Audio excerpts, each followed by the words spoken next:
لسورة نساء لآية 59 خوي تعالى أفرمي يا أيها الذين آمنوا أي أو كسانيك إيمان تاني هنا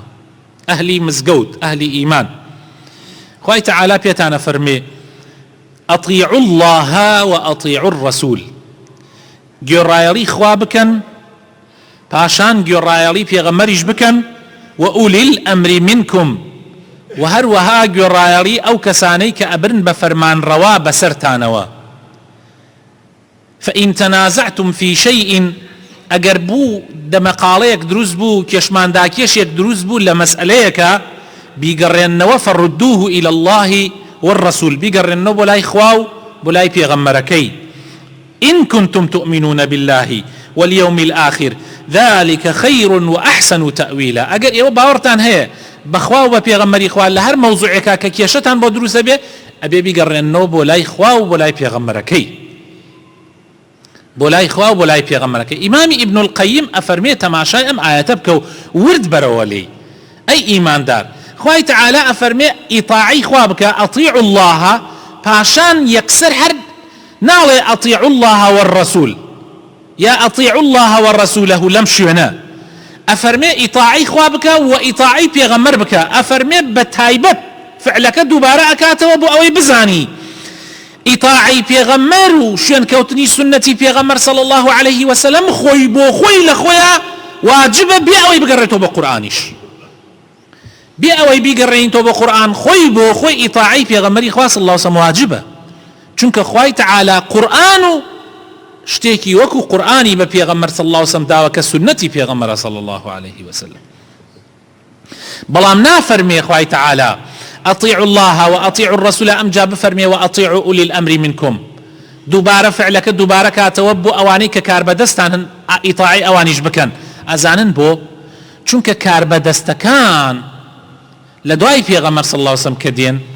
يان كاربدستي لكن شويني پیغمبري خوا كوتون صلى الله عليه وسلم وشويني قرآن كوتون أو كاتا طاعتي أن واجبة لسر منوتو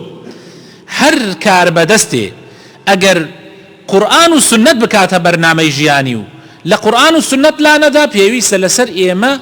جرايري بكين بأمري إخوة بأمري پیغمبركي صلى الله عليه وسلم بلام كاربدستاني كيش دين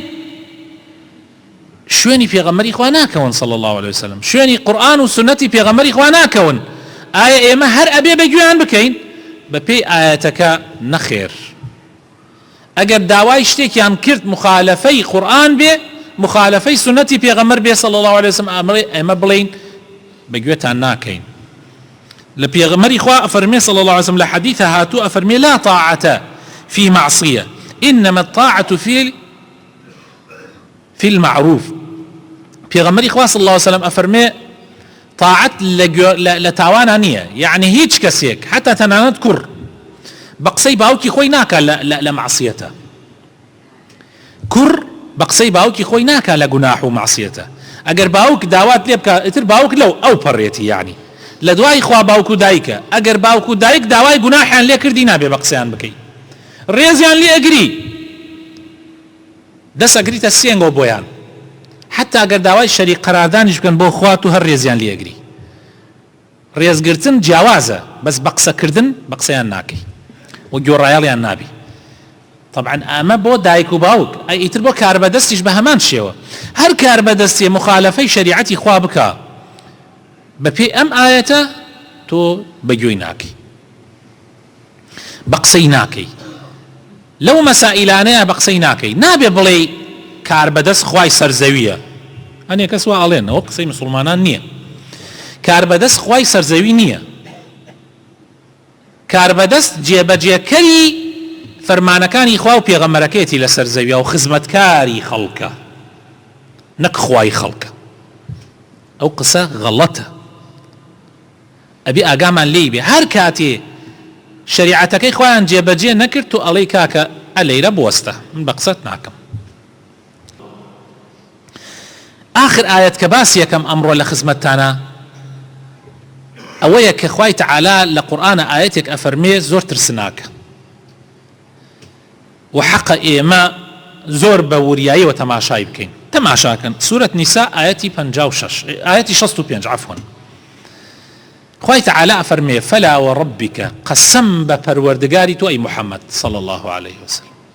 لا يؤمنون إيمانيان نية كيه لا حول ولا قوة إلا بالله إيمانيان نية هر كسي خوي بإيمان داري شزاني إيماني نية حتى چي نبي حتى يحكموك فيما شجر بينهم حتى تونكن بداورو بقاضي نيوانيان لحمو كاروباركاني جيانيانا چاك خراب تۆ ببیتە داوەر چی چاکە تۆ بڵێ چاکە ئەوە چاکە چی خراپ بێت تۆ بڵێ خراپە ئەوە خراپە یعنی تۆ ببی بە داوەری نێوانیان ولا يجدوا يعني حتى پێغەمبەر نەکەیتە داوەری خۆت نەکەیتە حەکەمی خۆت والله ئیمانت نییە خوا سوێنە خوا نەک هەر ئەوەنە بەڵکو ئەبێ لە ناو دڵیشتەوە ئەبێ لە ناو دڵیشتەوە ڕازی ببی نەوەک هەر تەنایسە شتێکەیە بۆ نمونە پێغەمبەر صلی الله عليه وسلم بفرمي فلان شت حرامة تو جێبەجێ کەی بەڵام لە دڵەوە بڵێ خۆزگایە وانە وایە ئەو کاتەش ئیمانەکەت نوقسانە فلا يؤمنون فلا وربك لا يؤمنون حتى يحكموك فيما شجر بينهم ثم لا يجدوا في أنفسهم حرجا مما قضيت ويسلموا تسليما حتى تناند دڵیشەوە يعني تسليم بوونی تۆ بۆ پێغەمبەر صلی الله عليه وسلم ئەبێ بە ئاشکرا بێ و ئەبێ لە دڵیشەوە بێ جا ئەمە پێغەمبەرە صلی الله عليه وسلم پێویستە لەسەر ئێمە گوێڕایەڵی ببین پێویستە لەسەر ئێمە ئیطاعی بکەین هەر کەسێ ئیطاعی بکە قەسەم بەخوا قانجازەکەوە ئیباتەوە بەس هەر کەسێ مخالفەی پێغەمبەر بکە صلی الله عليه وسلم والله بۆ دنیای زەرەرە و بۆ قیامەتیشی زەرەرە و ئێمە بە چاوی خۆمان ئەیبینین زەرەری ئەو کەسانەی کە لە دنیا شوێنی پێغەمبەر ناکەون والله دنیایان لێ بێتە جەهەنەم هەر دنیایان لێ بۆتە جەهەنەم چجا قیامەت هەر دنیایان جەهەنەمە ئەو کەسانەی مسلمان نین من زۆر جار لەگەڵ خۆمان بیر ئەوە کەم ئەڵێم یا ڕەبی خوایە کەسێک کە باوەڕی بەخوا نەبێ و باوەڕی بە پێغەمبەر نەبێ صلی الله عليه وسلم و لەم دنیایش وەکو من و تۆ مەحرومە یعنی وەکو من و تۆ هەموو شتەکانی دەست ناکەوێ ئیسا من و تۆ ناتوانین هەموو ئەوەی حەزی لێکەین دەستمان کەوێ طبعا ئەو بێدینەیش هاوسەی منە و هاوسەی تۆیە و هاوڕێی منە و هاوڕێی تۆیە و لەگەڵ من و تۆ فەرمانبەرە و لەگەڵ من و تۆ مامۆسایە و لەگەڵ من و تۆ تێکەڵمانە ئێمەیان ناسین ئەوانەی بێدینەکانە ناسین ئەگەر چی کە من بەڵام هەن لە هەموو شارێکا بڕێکەن ئەی باشە ئەو بێدینانە چۆن ئەژێن ئەوە من و تۆ ئەڵێن کاکە ئەمە ئەم ئیشەمانیش دەست نەکەوێ ئەم کارەمان ئەم مەوزوعەیە ئەوەی حەزی لێکەین دەستمان نەکەوێ ئینشاءالله لای خوا دەستمان نەکەوێ دڵمان مرتاح ئەی باشە قەینە ئەوان چیان هەیە دڵیان پێخۆش بێ وەڵام من لە شوێنی ئەوان بم یەکسەر ئەتەقم هەر یەکسەر ئەتەقم دڵمەتەقی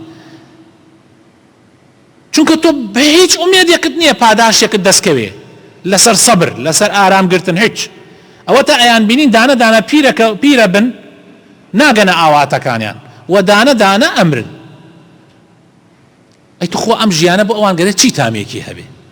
بەڵام من و تۆ ئەزانین هەر شتێک لەم دنیا دەستمان نەکەوێ ئیلا خێرمانی تایە هەر شتێک بە دەستمان نەگەیشت ئیلا خێرمانی تایە خوا لە قیامەت هەڵی گردو بۆمان بۆ قیامەت و ئەمە قەناعەتی ئێمەیە و بیر و باوەڕی ئێمەیە ئێمە ئیمانمان بەخوا و بە پێغەمبەرەکەی هێناوە لەسەر ئەمە ئەی ئەوان بۆیە ئەوان دنیایشیان ئەفەوتێ جگە لە قیامەت هەر دنیایشیان ئەفەوتێ خوای گەورە بۆ خاتر ناوجوانەکانی خۆی ڕەحمان پێ بکە خودایە هیدایەتمان بدەی ئیمان بخەیتە دڵەکانمانەوە خۆشەویستی خۆت و پێغەمبەرەکەت لە ناو دڵمانە بچێنی یا ڕەبی ئەوەی تۆی خۆشەوێ ئەوەی پێغەمبەرەکەتی خۆشەوێ لا ئێمەش خۆشەویست بێ